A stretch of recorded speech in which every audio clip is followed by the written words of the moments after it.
ଏଇଟା ଅତ୍ୟନ୍ତ ଲଜ୍ଜାଜନକ ପରିସ୍ଥିତି ସୃଷ୍ଟି ହେଇଛି।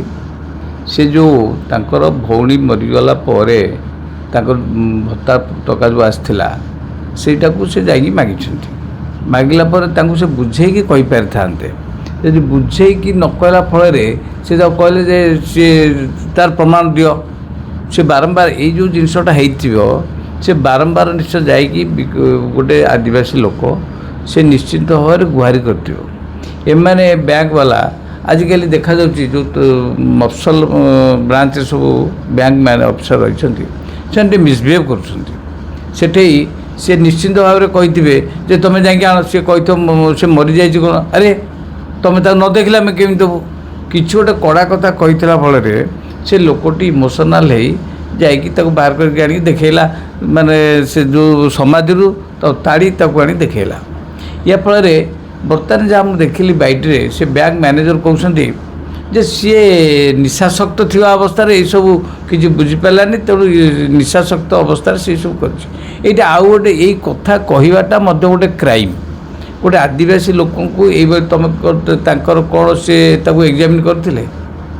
ହଠାତ୍ ଜଣେ ନିଶାସକ୍ତ ଥିଲା ବୋଲି ତ ସେଠି କେବେ ରିପୋର୍ଟ ତୁମର ଅଛି ସେ ନିଶାସକ୍ତ ଥିଲା ନା ତୁମର କଟୁ ଭାଷା ଶୁଣିକି ସେ ଏଇଭଳି କରିଥିଲା?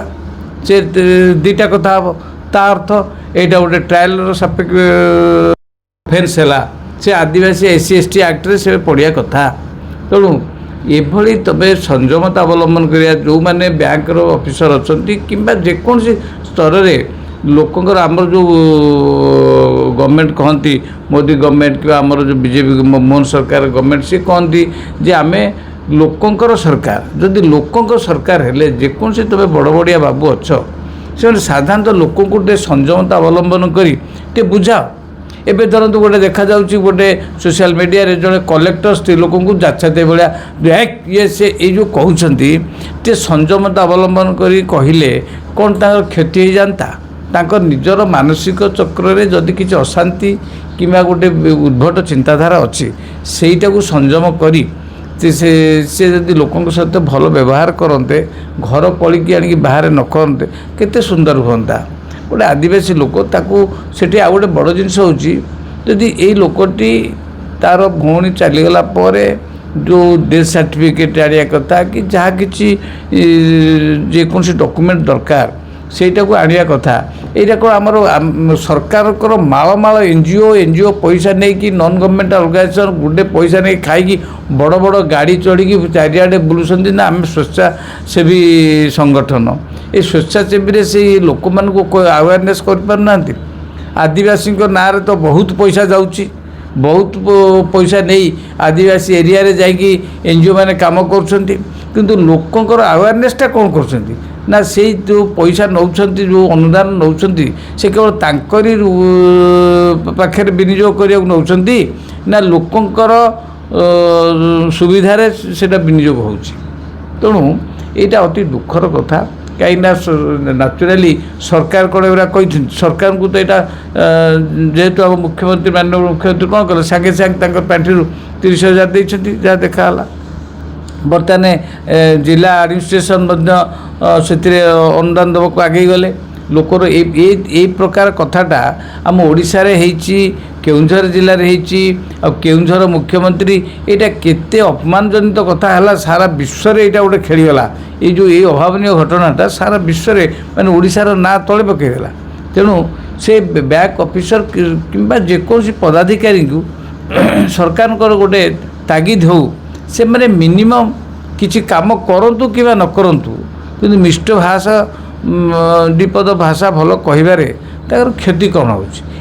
ଆଉ ପ୍ରଥମେ ଆଦିବାସୀ ଲୋକଙ୍କୁ ଆୱାରନେସ୍ ତିଆରି କରିବା ପରିବର୍ତ୍ତେ ବର୍ତ୍ତମାନ ଏଇ ଯେଉଁ ହେଙ୍ଗଡ଼ାମି ଅଫିସର ଅଛନ୍ତି ସେମାନଙ୍କୁ ଟିକେ ଶିକ୍ଷା ଦେବା ଦରକାର। ସେମାନେ କେମିତି ବ୍ୟବହାର କରିବା ଦରକାର, ଲୋକଙ୍କ ସହିତ କିପରି ମିଶିବା ଦରକାର, ଏ ପ୍ରକାର ସଂଯମତା ତାଙ୍କ ଭିତରେ ତିଆରି କରିବା ନିହାତି ଉଚିତ।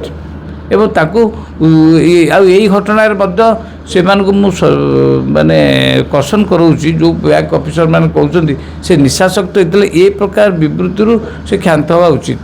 ଗୋଟେ ଲୋକର କିଛି ନ ଜାଣିକି ଗୋଟେ ହୁଇମସିକାଲି ଗୋଟେ ସବଜେକ୍ଟିଭ ଷ୍ଟେଟମେଣ୍ଟ ଦେବାଟା ନିହାତି ଅନୁଚିତ।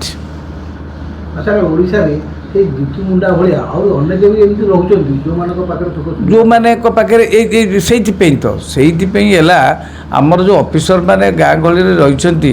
ମୁଁ ଏବେ ଏବେ ଗୋଟେ ନିଜେ ମୁଁ କେସ୍ କରୁଥିଲି, ତିଗିରିଆ ନୂଆପାଟଣାର ଗୋଟେ ବ୍ରାଞ୍ଚ ମ୍ୟାନେଜର, ସିଏ ମଧ୍ୟ ଗୋଟେ ସ୍ତ୍ରୀ ଲୋକ ତାର ଗୋଟେ ତାର ବେପାର କରିବାକୁ ଗାଡ଼ି ନେଇଛି, ତାକୁ ଅସଦ୍ ବ୍ୟବହାର କରିଛନ୍ତି ଏବଂ କି ଆଇନ କାନୁନ ନଥାଇ ତା ଘରୁ ଯାଇକି ଗାଡ଼ିଟା ଲିଫ୍ଟ କରିକି ଆଣିଲେ। ସେଇଟାକୁ ମଧ୍ୟ ସେ କୋର୍ଟକୁ ଗଲେ, କୋର୍ଟ ମଧ୍ୟ ସେଥିରେ ମଧ୍ୟ ଅଦ୍ଭୁତ ରାୟ ମଧ୍ୟ ଦେଲେ। ସେତେ ଗୋଟେ ଲୋକର ଆମେ ଯେତେ କନସର୍ସ ସିଟିଜେନ୍ ଅଛେ, ଗୋଟେ ଲୋକଙ୍କ ପ୍ରତି ଆମ ସମାଜ କେମିତି ଉଠିବ? ଆମେ ସମସ୍ତେ ଜଜ୍ ହୁଅନ୍ତୁ, ଓକିଲ ହୁଅନ୍ତୁ, ଅଫିସରମାନେ ହୁଅନ୍ତୁ, ବ୍ୟୁରୋକ୍ରେସି ହୁଅନ୍ତୁ, ଯିଏ ବି ପୋଲିସ ପଦାଧିକାରୀ ହୁଅନ୍ତୁ, ସମସ୍ତଙ୍କର ଗୋଟେ ଚେତନା ଶକ୍ତି ରହିବା ଦରକାର ଯେ ଏଇ ଯେଉଁ ଏଣ୍ଟାୟାର ସିଷ୍ଟମ୍ ହେଇଛି ଲୋକଙ୍କ ସାହାଯ୍ୟ ପାଇଁ ଏଇ ଏଣ୍ଟାୟାର ସିଷ୍ଟମ୍ ହେଇଛି, କୋର୍ଟ କଚେରୀ ସବୁ କିଛି ହେଇଛି। ସେଥିରେ ଯଦି ଗୋଟେ ସାଧାରଣ ଲୋକ ହଇରାଣ ହେଉଛି, ତୁମେ ଜଜ୍ ମଧ୍ୟ ଯେତେବେଳେ ଦେଖୁଛନ୍ତି କୌଣସି ପିଟିସନରେ, ସେ ପ୍ରଥମେ ଆଗ ଦେଖିବା କଥା ଯେ ଲୋକ କେଉଁ ବାଟରେ କିଛି ସୁବିଧା ପାଇପାରିବ କି ସାଙ୍ଗେ ସେ ଆଗ ଯଦି ସରକାର ବିରୁଦ୍ଧରେ କି ବ୍ୟାଙ୍କ ବିରୁଦ୍ଧରେ କିଏ ଗୋଟେ କେସ୍ କଲା, ଆଗ ସେ ଦେଖେ ବ୍ୟାଙ୍କ କେମିତି ବେଶୀ ବେନିଫିଟ୍ ପାଇବା ଦରକାର, ସେ ଲୋକ ବଡ଼ ହଇରାଣ ହେଇଯାଉ। ଏ ପ୍ରକାର ଚିନ୍ତାଧାରାଟା ଆମର ସମସ୍ତ କର୍ମଚାରୀ ହୁଅନ୍ତୁ, ଜଜ୍ ହୁଅନ୍ତୁ କିମ୍ବା କୌଣସି ଅଫିସର ହୁଅନ୍ତୁ, ଚିନ୍ତା କରିବା ଦରକାର ଯେ ଗୋଟେ ଲୋକଟେ କେତେ ବ୍ୟଥାରେ ଆସୁଛି। କାହିଁକି ଆମେ ସମସ୍ତେ ହେଉଛ ଗୋଟେ ମଣିଷ, ଆମର ସମସ୍ତଙ୍କର ଜୀବନ ଅଛି ଏବଂ ମୃତ୍ୟୁ ବି ଅଛି। ତେଣୁ ଆମେ ଟିକେ ଚିନ୍ତା କରିବାରି ଗୋଟେ ଲୋକକୁ ହଇରାଣ କରିବା।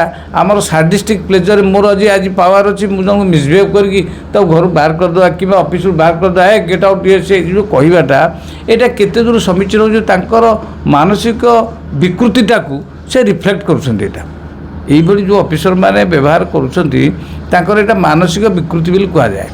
এই ମାନସିକ ବିକୃତିଟା ସେ କିଛି ଲୋକ ତାଙ୍କ ପାଖରେ ଯାଆନ୍ତି, ସେଇଟାକୁ ପରିପ୍ରକାଶ କରିଥାନ୍ତି।